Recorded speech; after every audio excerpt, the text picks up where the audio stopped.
우리나라의 출산율이 이제 전 세계에서 이제 1위인 것은 이제 익히 알려져 있는 현실인 것이죠. 그래서 보시게 되면 2025년도 기준으로 인구 피라미드가 이제 항아리 형태로 되어 있어서 이 밑으로 내려갈수록 점점점 이제 좁아지는 것을 느낄 수가 있죠. 그래서 통계지리 정보 시스템에 이런 이제 항아리 모양의 인구 피라미드를 그리고 있는데 지금 여기에서 그래프를 보게 되면 35년으로 시간을 바꾸게 되면 10년 후에는 이렇게 된다라고 표시를 하고 있어요. 그 이야기는 2025년, 2024년, 2026년 정도가 출산율이 가장 낮고 그 다음에 회복될 것이라는 이런 이제 거짓말을 하고 있는 것인데 실제로 2035년도는 출산율이 오를 일이 없기 때문에 계속 이제 가늘어질 것을 우리가 예상해 볼 수가 있게 되는 것이죠. 네, 이런 이제 출산율의 이 절벽에 과연 우리에게 어떤 식으로 직접적인 의미가 있는지를 한번 보기 위해서 제가 제임스 파크한테 부탁을 해서 이제 각 연도별로 출생자 수를 쭉 정리를 해달라고 했습니다.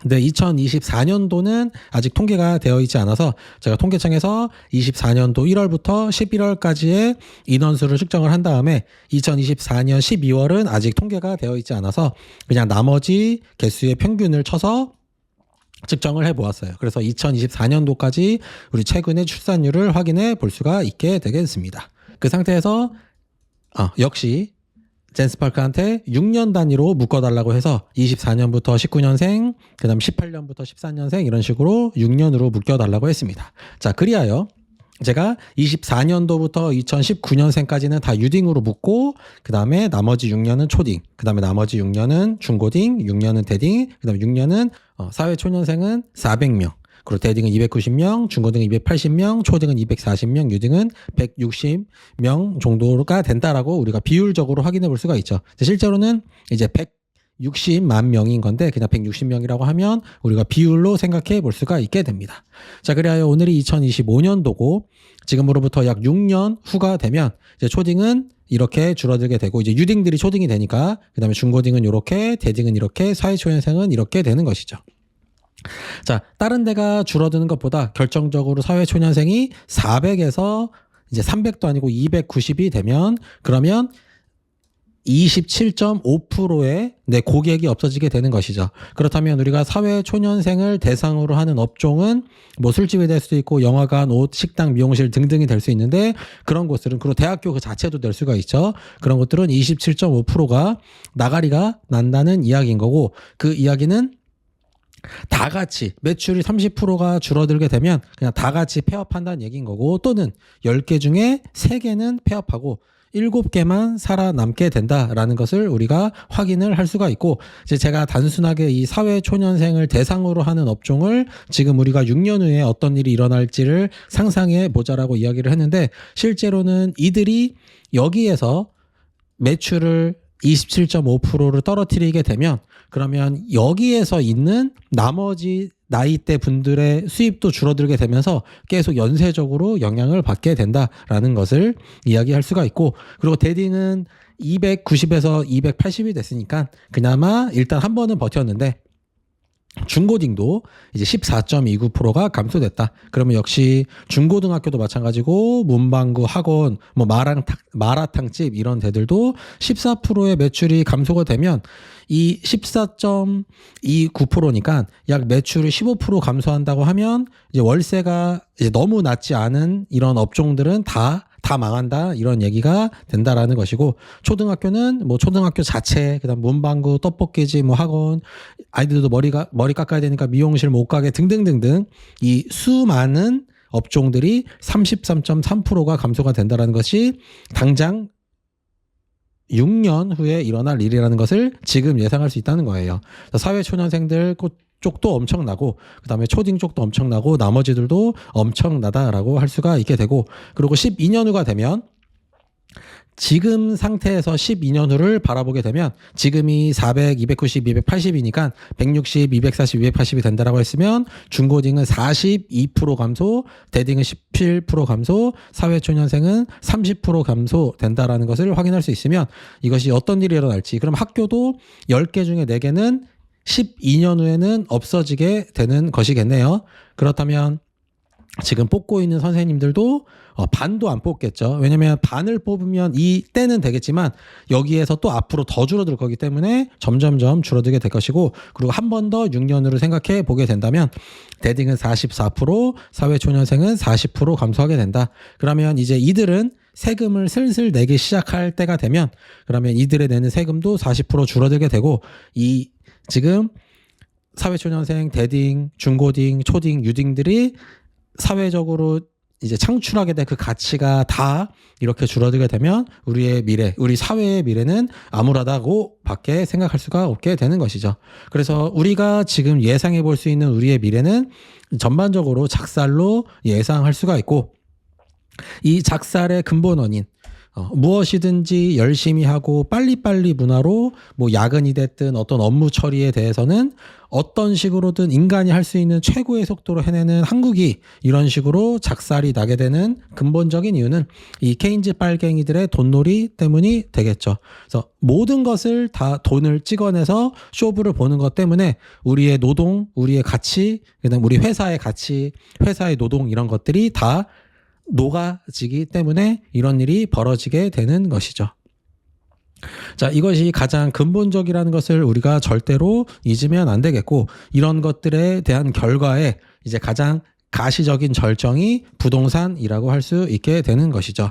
자, 그리하여 광순의 복독방에서 광수 아저씨가 2019년부터 2023년, 2024년도 이면 이거 추정치인가요? 네, 이렇게 표를 내주었는데 우리나라의 이런 조그만 삼성전자라는 조그만 기업이 백날 돈 벌어봐야 33조 영업이익을 내는데 은행들은 그냥 아무것도 하지 않고 그냥 앉아서 41조, 41조, 46조, 56조, 59조, 62조 그냥 앉아서 돈을 벌게 된다. 이런 나라에서 뭐 혁신, 무슨 뭐 공대, 뭐 AI 뭐 이런 게 존재할 수 없는 것이 우리나라 그리고 지금 전 세계 케인즈 빨갱이들에게 다 잠식당한 전 세계에서 일어나고 있는 일이다라고 할 수가 있는 것이 되겠지요.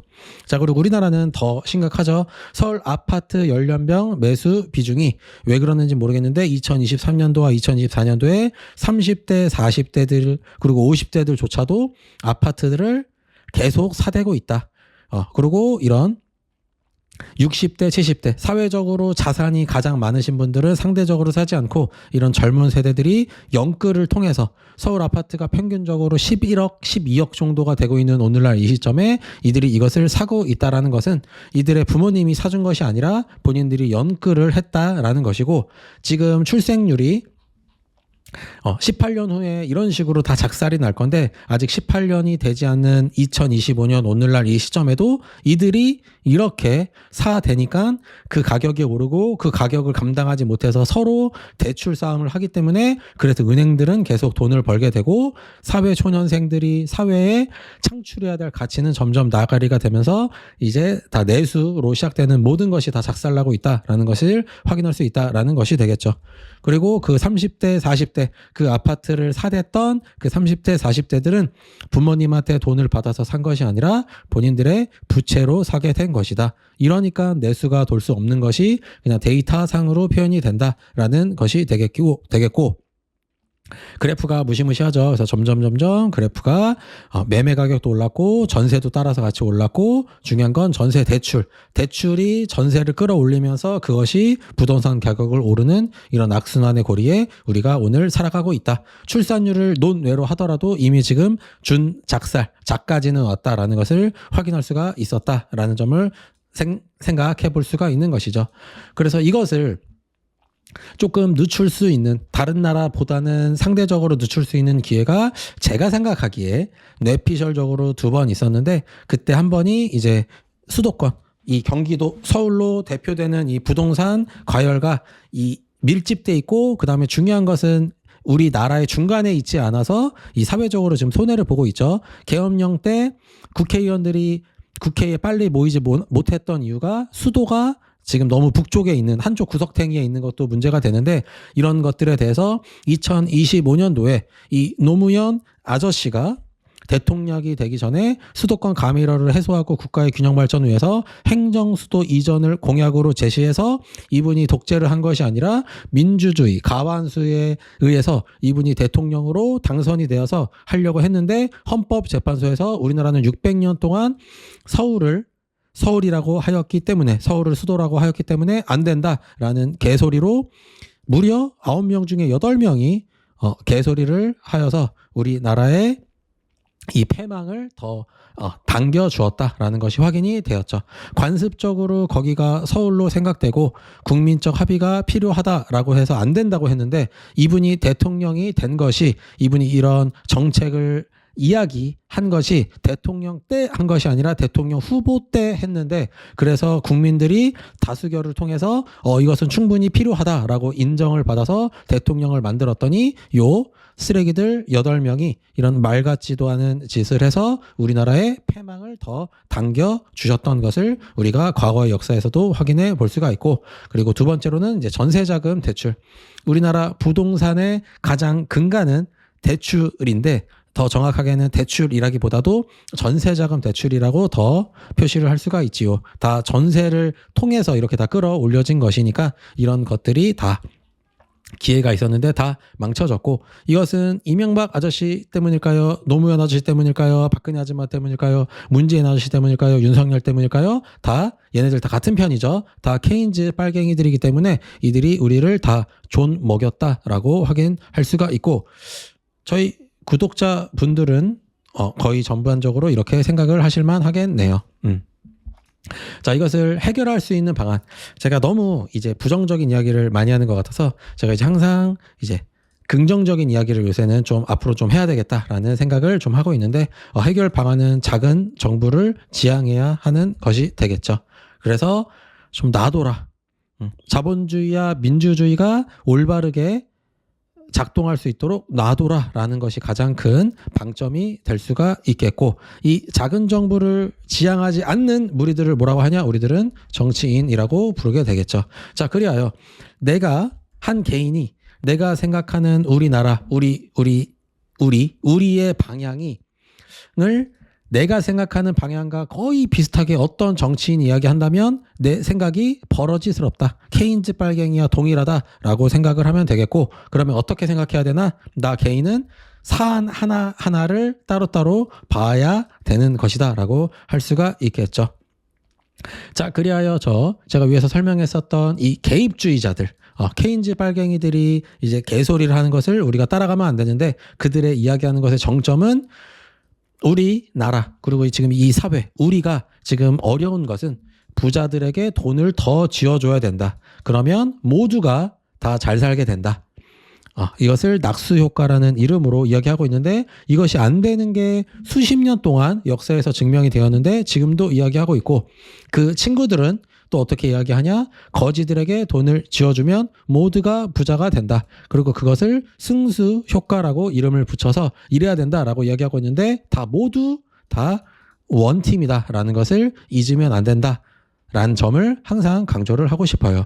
이래서 뉴스를 볼 수가 없는 거죠. 뉴스에서는 다 이런 개입주의자들, 케인즈 빨갱이들의 이야기만 계속 하고 있기 때문에 이런 이야기를 하지 않으면 정치 쪽이랑 관련이 없어지고 그러면 뉴스에 안 나오게 되는 이런 상황이라서 우리 개개인은 이런 곳에서 이런 사회에서 올바른 사유를 해야 된다라는 점을 강조하고 싶고 그래서 우리가 모든 사안을 다 우리의 사안을 그 사안 하나하나로 봐야 되지 얘네들 다 같은 편이라는 것을 잊으면 안 된다라는 점을 강조하고 싶고 그리고 나 스스로의 우리 가족의 생활만 조금 더 작게 이야기하자면 지출과 유지비를 줄이고 그리고 임금과 수입을 올리고 그리고 남은 우리 에너지가 남죠. 지금 이 영상을 보실 정도의 분들은 에너지가 무조건 남을 거예요. 그래서 에너지가 남는 분들은 미래 세대에게 전송할 수 있도록 열심히 비트코인을 저축해야 된다라는 점이 항상 제가 이야기하는 긍정적인 이야기의 결론이 되겠네요. 그래서 열심히 에너지를 저축하도록 하자라는 당부의 말씀으로 지금 이제 출산율이 다 작살나버린 우리나라의 이런 그래프가 이제 조금 더 밑에가 더 튼튼해질 수 있도록 애쓰자라는 당부의 말씀으로 이번 영상을 마치도록 하겠습니다. 감사합니다.